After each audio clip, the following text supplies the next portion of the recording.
ನಮಸ್ಕಾರ. ಭರವಸೆ ಯೂಟ್ಯೂಬ್ ಚಾನೆಲ್ಗೆ ಸ್ವಾಗತ. ಭರವಸೆ ಕೇವಲ ಚಾನಲ್ ಅಲ್ಲ, ಬದುಕು ಬದಲಾಗೋದಕ್ಕೆ ತೆರೆದ ಬಾಗಿಲು. ಇದನ್ನ ಸುಮ್ಮನೆ ಹೇಳ್ತಾ ಇಲ್ಲ.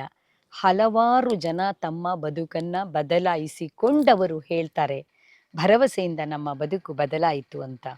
ನಿಜವಾಗಿಯೂ ಭರವಸೆಯ ಆಶಯವೇ ಇದು. ಈಗಾಗಲೇ ನಾನು ನಿಮಗೆ ಒಂದು ಸೀರೀಸಲ್ಲಿ ಹೇಳ್ತಾ ಬಂದೆ ದಿ ಹ್ಯಾಪಿನೆಸ್ ಟ್ರ್ಯಾಪ್ ಪುಸ್ತಕದ ಬೇರೆ ಬೇರೆ ಸಂಗತಿಗಳ ಬಗ್ಗೆ. ಅಂದರೆ ಅಸಂತೋಷ ಅನ್ನೋದು, ನಕಾರಾತ್ಮಕತೆ ಅನ್ನೋದು ಅತ್ಯಂತ ಸಹಜ ಅನ್ನೋದನ್ನು ಕೂಡ ಅರ್ಥ ಮಾಡಿಸ್ತಾ ಬಂದ್ವಿ. ಹಾಗಾದರೆ ಇದರಿಂದ ಹೇಗೆ ಹೊರಗೆ ಬರಬೇಕು? ನಕಾರಾತ್ಮಕವಾದಂತಹ ಆಲೋಚನೆ ಸಹಜ, ಅಹಿತಕರವಾದಂಥ ಆಲೋಚನೆ ನಮ್ಮ ಒಳಗೆ ಬರೋದು ಅತ್ಯಂತ ಸಹಜ. ನಾವು ಯಾವಾಗಲೂ ಸಕಾರಾತ್ಮಕವಾಗಿರಬೇಕು, ಯಾವಾಗಲೂ ಪಾಸಿಟಿವ್ ಆಗಿರಬೇಕು, ಯಾವಾಗಲೂ ಹ್ಯಾಪಿಯಾಗಿರಬೇಕು ಸಾಧ್ಯನೇ ಇಲ್ಲ. ಎಲ್ಲವೂ ಇದ್ದರೂ ಕೂಡ ಅಸಂತೋಷ ಕೂಡ ಜೊತೆಗಿರುತ್ತೆ ಅನ್ನೋದನ್ನು ಬಹಳ ಬಹಳ ಸ್ಪಷ್ಟವಾಗಿ ಅರ್ಥ ಮಾಡಿಸಿದ್ವಿ. ಮತ್ತು 6 ಪ್ರಿನ್ಸಿಪಲ್ಸನ್ನು ಅವರು ಹೇಗೆ ಅಸಂತೋಷದಿಂದ ಹೊರಗೆ ಬರಬೇಕು ಅನ್ನೋದನ್ನು, ಸಂತೋಷ ಕಂಡುಕೊಳ್ಳೋದಕ್ಕೆ ನಾವು ಹೇಗೆ ಎಫರ್ಟ್ ಹಾಕಬೇಕು ಅನ್ನೋದನ್ನು ಅವರು ಬೇರೆ ಬೇರೆ ರೀತಿಯಿಂದ ಅರ್ಥ ಮಾಡಿಸ್ತಾ ಬಂದರು. ಈ ಪುಸ್ತಕದ 6 ಪ್ರಿನ್ಸಿಪಲ್ಸ್ಗಳನ್ನು ನಾನು ನಿಮಗೆ ಹೇಳ್ತಾ, ಕಳೆದ ಒಂದು ಎಪಿಸೋಡಲ್ಲಿ 2 ಪ್ರಿನ್ಸಿಪಲ್ಸನ್ನು ಹೇಳಿದ್ದೀನಿ. ಇವತ್ತು ಯಾವುದೋ ಒಂದು ಪ್ರಿನ್ಸಿಪಲ್ ಮಾತ್ರ ಹೇಳ್ತಾ ಇದ್ದೀನಿ, ಯಾಕೆಂದರೆ ಅದು ಅಷ್ಟು ಇಂಪಾರ್ಟೆಂಟ್ ಆಗುವಂಥದ್ದು. ಅವರು ಹೇಳ್ತಾರೆ ಅಬ್ಸರ್ವಿಂಗ್ ಸೆಲ್ಫ್ ಅಂತ, ನಿಮ್ಮನ್ನೇ ನೀವು ಗಮನಿಸಿ ಅಂತ. ಇದನ್ನು ಸೆಲ್ಫ್ ಅವೇರ್ನೆಸ್ ಅಂತ ತುಂಬ ಸಂದರ್ಭಗಳಲ್ಲಿ ನಮ್ಮ ವಿಡಿಯೋಗಳಲ್ಲಿ ಹೇಳ್ತಾ ಬಂದಿದ್ದೀವಿ. ಸೆಲ್ಫ್ ಅವೇರ್ನೆಸ್ ಅನ್ನೋದೇ ಎಲ್ಲ ಸಮಸ್ಯೆಗಳಿಗೂ ಒಂದು ಕೀ ಇದ್ದ ಹಾಗೆ.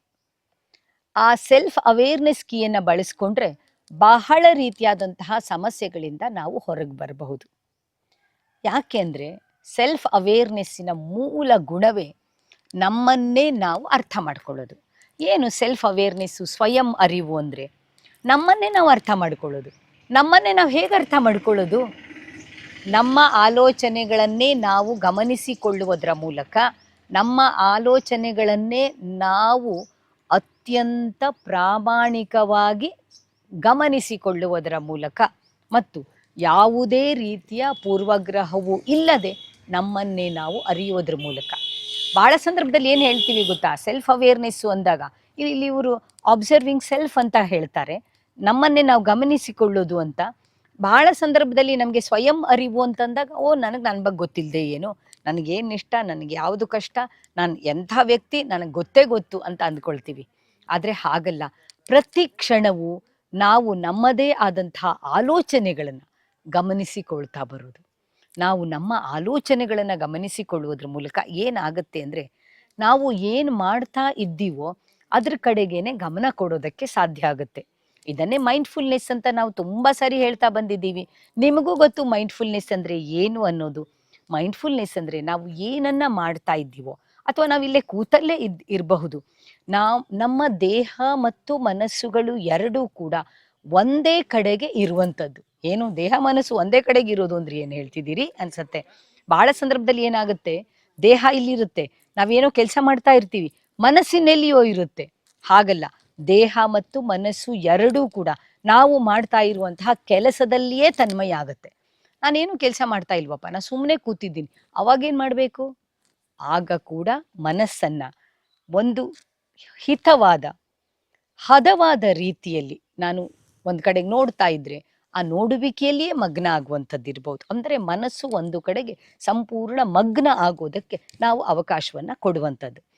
ಎರಡನೇದು, ಈ ಮೈಂಡ್ಫುಲ್ನೆಸ್ನಲ್ಲಿ ಏನಿರುತ್ತೆ ಅಂದರೆ, ಯಾವುದೇ ರೀತಿಯಾದ ಪ್ರಿಜುಡೈಸ್ಡ್ ಇಲ್ಲದೇನೆ ಒಂದು ವ್ಯಕ್ತಿ, ಘಟನೆ, ಸಂದರ್ಭ, ಸನ್ನಿವೇಶ ಇವನ್ನ ನೋಡುವಂಥದ್ದು. ಸೆಲ್ಫ್ ಅಬ್ಸರ್ವಿಂಗಲ್ಲಿ ಅಷ್ಟೇ, ನಾನು ನನ್ನನ್ನು ಅಬ್ಸರ್ವ್ ಮಾಡ್ತಾ, ಅಯ್ಯೋ ನಾನಂಥ ಮಾಡ್ದ, ನಾನು ಹಾಗೆ ಮಾಡ್ದ ಇಲ್ಲ, ಮುಗ್ದು ಹೋಗಿರೋದ್ರ ಬಗ್ಗೆ ಪಶ್ಚಾತ್ತಾಪ ಪಡದೇನೆ, ಅಯ್ಯೋ ಹಿಂಗಾಗೋಯ್ತಲ್ಲ ಹಂಗಾಗೋಯ್ತಲ್ಲ ಅನ್ನದೇನೆ, ಬರಲಿರುವಂತಹ ಭವಿಷ್ಯದ ಬಗೆಗೆ ಆತಂಕವನ್ನು, ಉದ್ವೇಗವನ್ನು, ಏನು ಮಾಡಲಿ ಎನ್ನುವ ಆಲೋಚನೆಯನ್ನು ಪಕ್ಕಕ್ಕೆ ಇಟ್ಟು ನಾನು ಈಗ ಏನು ಮಾಡ್ತಾ ಇದ್ದೀನೋ ಅದರಲ್ಲಿಯೇ ಸಂಪೂರ್ಣ ಗಮನ ಕೊಡೋದಿದೆಯಲ್ಲ, ಇದೇ ಮೈಂಡ್ಫುಲ್ನೆಸ್. ಅಂದರೆ ನಮ್ಮ ಆಲೋಚನೆಗಳ ಮೂಲಕವೇ ನಾವು ನಮ್ಮನ್ನು ಗಮನಿಸಿಕೊಂಡಾಗ ನಮಗೆ ಗೊತ್ತಾಗತ್ತೆ ಮುಂದಿನ ದಾರಿ ಹೇಗೆ, ಏನು, ಎತ್ತ ಅನ್ನೋದು. ನಮ್ಮ ಸಂತೋಷ ಎಲ್ಲಿ ಟ್ರ್ಯಾಪ್ ಆಗಿದೆ ಅನ್ನೋದನ್ನು ಅಲ್ಲಿಯೇ ಅತ್ಯಂತ ಸುಲಭವಾಗಿ ಕಂಡುಕೊಂಡು ಬಿಡಬಹುದು. ಹಾಗಾಗಿ ನಮ್ಮನ್ನು ನಾವು ಗಮನಿಸಿಕೊಳ್ಳೋದು ಅನ್ನೋದು ಸೆಲ್ಫ್ ಅವೇರ್ನೆಸ್ಸು. ಈ ಸೆಲ್ಫ್ ಅವೇರ್ನೆಸ್ ಬಗ್ಗೆ ಇನ್ನು ಬಹಳಷ್ಟು ಮಾತುಗಳನ್ನು ನಾನು ಹಲವು ಸಂಚಿಕೆಗಳಲ್ಲಿ ಹೇಳ್ತಾ ಬಂದಿದ್ದೀನಿ. ಈ ಹಿಂದೂ ಹೇಳಿದ್ದೀನಿ, ಮುಂದೆ ಕೂಡ ಹೇಳ್ತೀನಿ. ಯಾಕೆಂದರೆ ಸೆಲ್ಫ್ ಅವೇರ್ನೆಸ್ ಅನ್ನೋದು ಅತ್ಯಂತ ಮುಖ್ಯವಾದದ್ದು.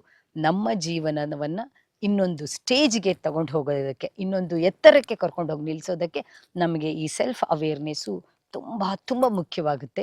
ಸೆಲ್ಫ್ ಅವೇರ್ನೆಸ್ಸಲ್ಲಿ ಡಿಫ್ರೆಂಟ್ ಸ್ಟೇಜಸ್ ಕೂಡ ಇದೆ.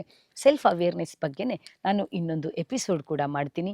ಭರವಸೆ ಹೀಗೆ ಸಣ್ಣ ಸಣ್ಣ ಕಾನ್ಸೆಪ್ಟ್ಗಳ ಮೂಲಕ ಬದುಕಿನಲ್ಲಿ ಬದಲಾವಣೆ ತರಬಹುದು ಅನ್ನೋದನ್ನು ಹೇಳ್ತಾ ಬಂದಿದೆ.